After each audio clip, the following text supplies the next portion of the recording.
Again, it gives me great pleasure to start our third annual Anthropology ECU Alumni Lecture Series.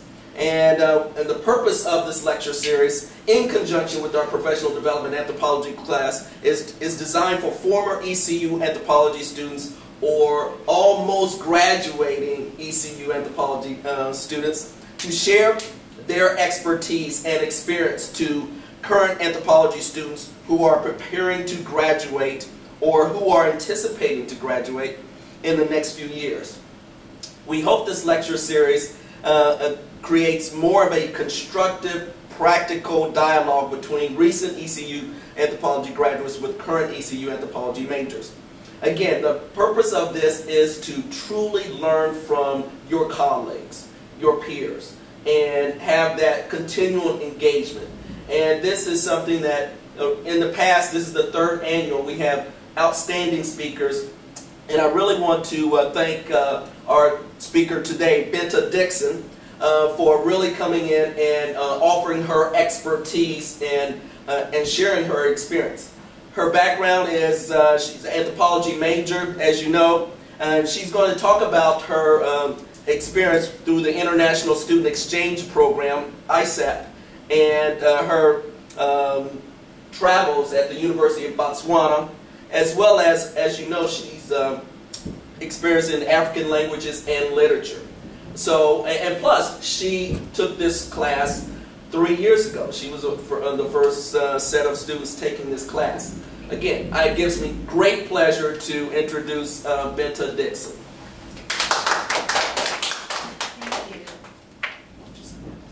Thank you, Dr. Bailey, for having me.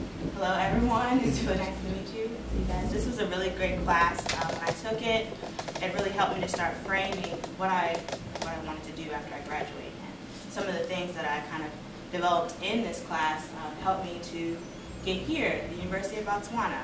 In fall 2011, I took a semester and traveled there, and I did get funding from the university through financial aid, and there are scholarships as far as for flight.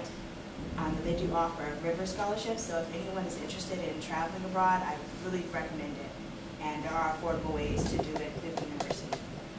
So the university that I chose was University of Botswana. It's located in Gaborone, Botswana. And I've got a map up there. As you can see, Botswana is right above South Africa. To the side, we have Namibia, Zimbabwe, and Zambia. And then Mozambique is a little bit up here, and that's the coast. Southern Africa. Just a little bit of history about Botswana before I go to the university. They gained their independence in 1966 from Britain. Shortly after that, diamonds were discovered. So they really benefited from using that as a resource to build infrastructure. And the government of Botswana, although some people kind of argue that it's a little maybe corruption, as in almost any government, they have done a lot to promote the lives of the people as far as education and building developments for villages and water and things like that. But one of the major issues is that there's 28 different languages spoken in Botswana, and that represents a lot of different ethnic groups. But it's called a the situation in Botswana basically means that as far as language, there's only two major languages that are acceptable, and that's English and Setswana, which is a Bantu language.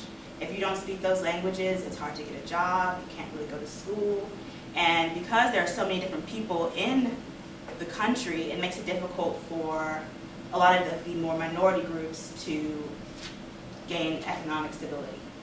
So the language policy really doesn't promote language diversity and cultural diversity.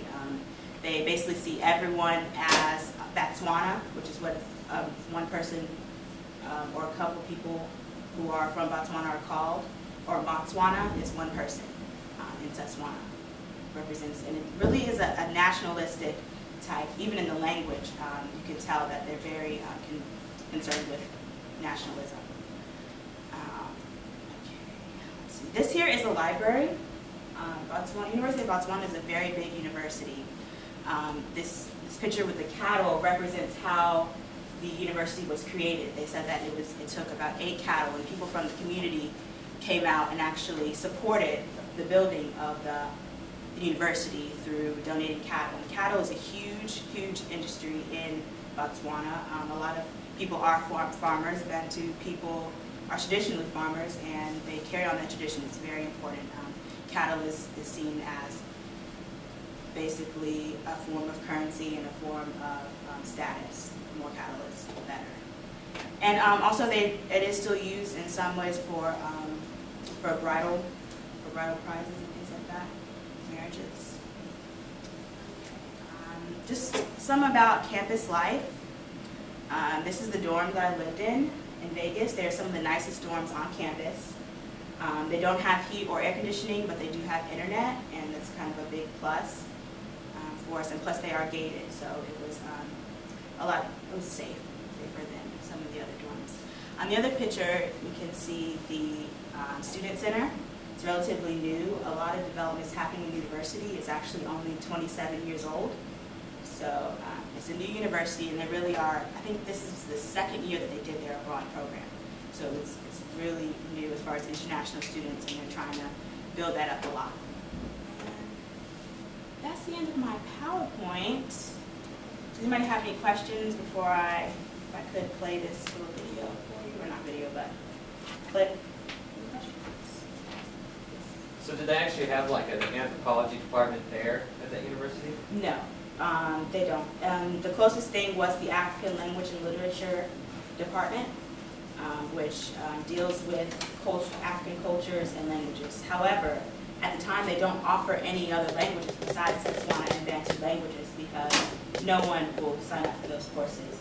But they're even, what I've heard is that students are even kind of like apprehensive to show interest in course on speaking languages, because to be associated with that is pretty bad. So did you take classes while you were there? I did. I took 5 classes. 4 were in African language and literature, and 1 was an English gender issues class, 400 level, which was a really, really good class. But mostly I focused on rites of passage, languages of Botswana. I took Setswana, introduction to Setswana, and I also took another language class, which deals more with literature and oral literature. Yeah, excellent presentation. I thoroughly enjoyed learning so much about your experience there. One of the things that I've noticed is many times when we go abroad and go to other countries, we concentrate on a lot of the differences.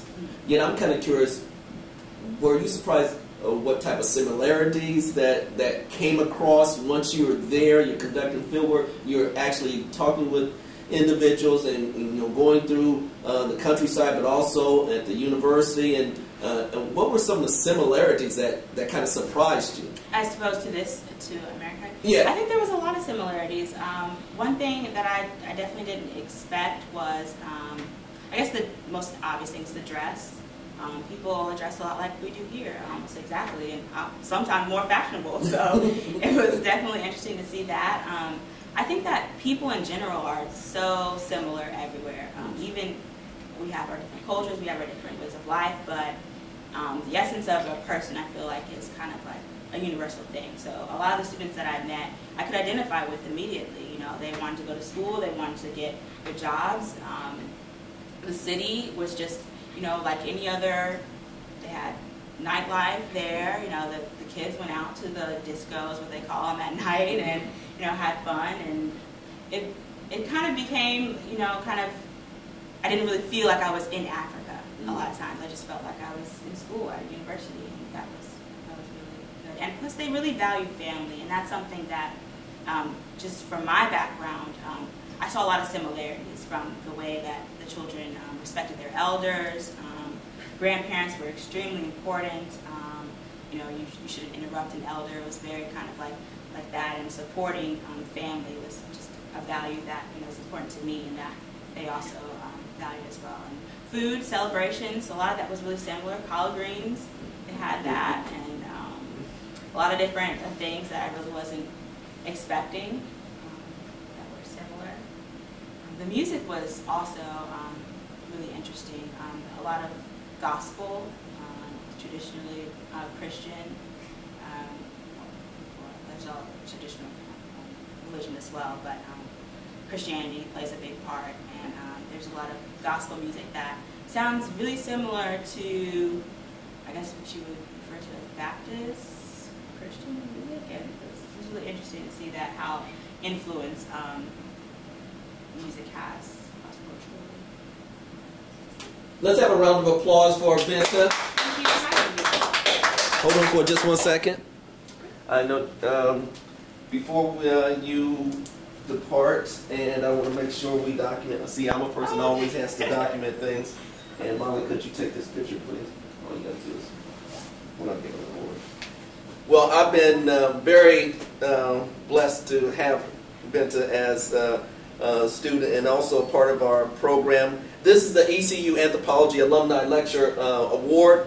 And this is to acknowledge your professional achievements and to give appreciation for graduating from our East Carolina University Department of Anthropology. I want to thank Binta again. Let's have a thank you so much. I appreciate it. I appreciate it. Thank you so much. You did an outstanding job. And I've been and see one of the things here you go. I never knew exactly where which way Binta was going to go when she was in the class. But she had, like she just said, a lot of creative ideas. And that's the one thing that I heard from you that's been consistent. And it wasn't necessarily a specific tract. It was always trying to create what she really had a passion for. And that's where that will open up opportunities for anyone, but you can see it's going to open up more opportunities for you. Thank you so much. I really appreciate everything, Sure. Dr. Bailey. Thank you. And any additional comments? Please, there's also still more refreshments. Again, this is just the start of our series. We have 3 other speakers coming up, and you're going to hear their experiences. But again, it's so refreshing to, and I'm glad you were available before you left, Oh, yes. before you went off to graduate school. Thank you for having me. It's been a wonderful experience. Thanks so much.